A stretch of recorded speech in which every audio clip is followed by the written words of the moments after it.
not gonna make GPUs. Sony facing huge backlash. And welcome to a fresh new episode of the TD News Show. And let's talk about that. First, let's start with why AMD is not going to make GPUs anymore. Well, they are not going to make GPUs for Samsung anymore. If you don't know, in Samsung phones, there are two types of processors that Samsung use. One from Snapdragon and another from Exynos. On the Exynos chips, the GPUs are made by AMD. Now, AMD has been improving when it comes to their CPUs, but when it comes to their GPUs, they are still lacking behind, and it shows on these Exynos series CPUs because their Snapdragon counterpart are much more powerful and at the same time much more power efficient. So that's the reason Samsung is cutting ties with AMD from 2026, and it is rumored that they are trying to build their own dream chip for their phone. That means like Apple and like Google, they are going to go forward and make their own chip. And I think the Tensor chips are made by Samsung.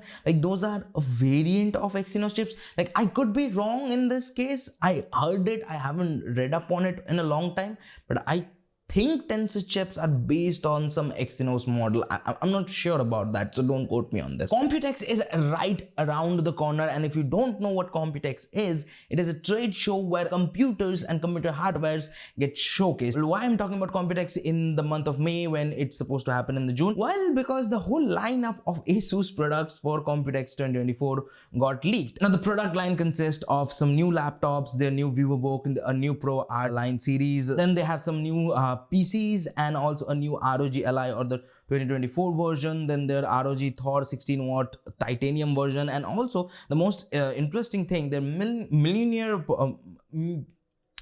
Thor's hammer, okay? I cannot pronounce that word, so I'm sorry.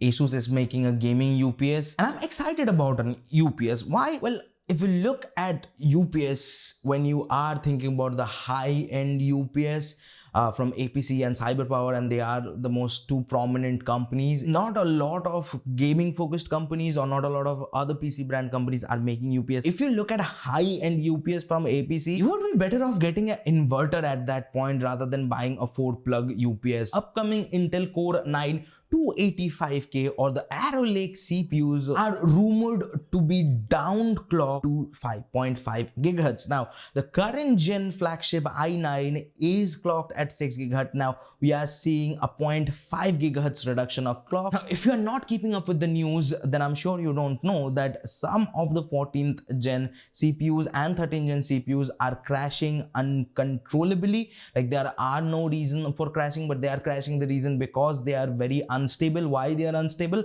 Well, because Intel have pushed those CPUs to their limit. 14th generation CPU is the refreshed version of 13th generation, and 13th generation is already a refreshed version of the 12th generation. You are not only relying on a single architecture, but you are pushing it to its max. And at the same time, Arrow Lake was supposed to be coming in 2023, then they delayed it, and it's now rumored to be, I think, at end of this year or early next year. Recently, Sony launched a game on PC called Helldivers 2, and according to critics, this is a great game. Now, I haven't played the game, but when the game launched, it was supposed to launch with PlayStation Network service launch. That means if you want to play this game, you need to have a PlayStation Network account and you need to log in with that account to play that game. When they are launching this game on Steam, there were some problem. That's the reason for a temporary period of time they said, okay, we're gonna launch it with the Steam account. If you have Steam, you can play the game. Now, recently, Sony has come out and said that from, I guess, May 13th, you need to have a PlayStation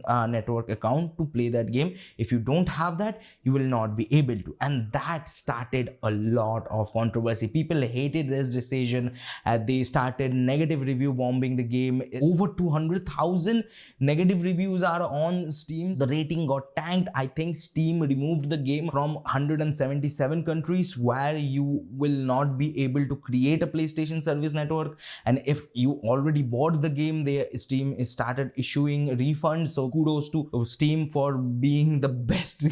Like, they honestly, Valve is one of the good guys in the industry, but that's a topic for another day. But now there's been an update. Sony has come out and said that they are retracting this decision, and they also said like they're very new to the PC industry, so they don't know what's good and what's bad for this demographic of market. So they are reliant on your feedback. But on the other hand, another very popular PlayStation game is coming to PC, Ghost of Tsushima. Now the developers said that you wouldn't need a PlayStation account to play this game if you are playing it on single player, but if you want to play the multiplayer version of this game, then you would definitely need a PlayStation account. But you're not gonna make any bad decision, because now we're gonna start the quick news. So let's talk about the quick news. Spotify is launching their lossless audio service. Microsoft is deploying a new AI model to challenge Google and OpenAI called MAI-1. YouTube is testing AI-powered jump ahead on premium members. Now let me explain what this feature is. If you have a YouTube premium account and you clicked on a video and it is about a certain topic, let's just say explaining something or explaining something about something, YouTube will directly jump into that something and something section and skipping all the unimportant part rather than starting it from the beginning. Audible added 400 AI narrated audiobooks. Apple is reportedly developing a custom AI data center processor. But that's all for today's tech stuff. And if you want to know more about any of the stories, all the links are linked down in the description, so don't forget to check them out. Now let's talk about some entertainment stuff, starting with a new teaser kind of a thingy for One Piece live action season 2. This is one of those live action anime adaptation which are good. I haven't completed the first season, but the few episodes that I watched, I really like. They have taken some decision that fits the live action version. And obviously I'm saying all this because I have watched and I'm still watching One Piece. Now let me know in the comment section, have you watched the season 1 or not, or are you planning to watch season 1 or not, or if you watched, are you going to watch season 2, or are you planning just to watch season 1?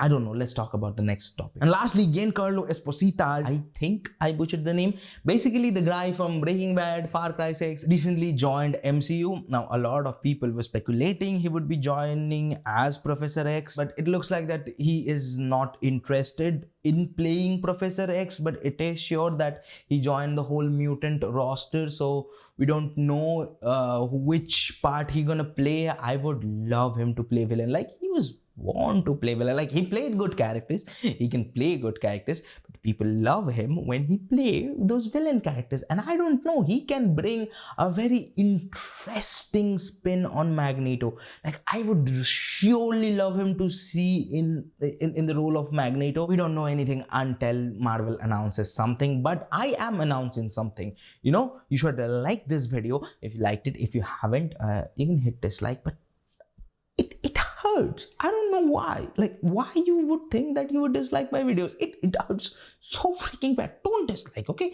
Like the video. You can't even see dislike, so why would you dislike the video, right?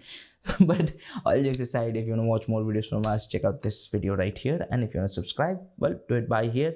And there's Akash. I'll see you guys in the next one. Peace.